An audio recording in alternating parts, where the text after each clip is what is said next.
5 আগস্টের পর থেকে আজ বিকেল অবধি জামালপুরের পরিবেশ কিন্তু একদম শান্তশিষ্ট ছিল, কিন্তু বিকেল গড়িয়ে সন্ধ্যা হওয়ার পরই একটি মশাল মিছিল বের হয় শহরের বকুলতলা এলাকা থেকে। সেই মশাল মিছিলটি শহর প্রদক্ষিণ করে দয়াময়ী মোড় আসার পরেই এখানে পরপর কয়েকটি বিস্ফোরণের শব্দ আমরা শুনতে পাই।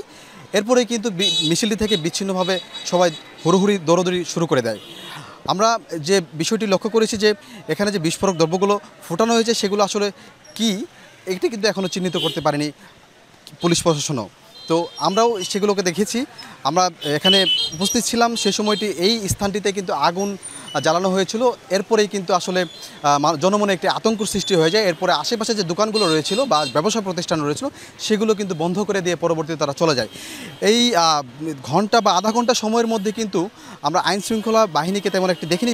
পরই পুলিশ এসে কিন্তু পরিস্থিতি সম্পূর্ণটি নিয়ন্ত্রণে আনে। আর ওই মিছিলটি কিন্তু পরবর্তীতে সেই বকুলতলায় গিয়েই শেষ হয়।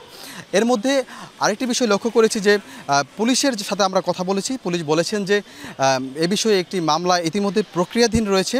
যদি কোনো পক্ষ বা কেউ মামলা করতে চায় মামলা হবে। এছাড়া এই বিষয়গুলো তদন্ত করে পরবর্তীতে ব্যবস্থা নেওয়া হবে। আর এখন পর্যন্ত স্থানীয় বাসিন্দারা যেটি বলছেন যে শান্ত পরিবেশের এই জেলাকে এই উত্তপ্ত করার চেষ্টা যাতে না করা হয় সেদিকে আইনশৃঙ্খলা বাহিনীর কাছে তারা প্রত্যাশা জানিয়েছেন।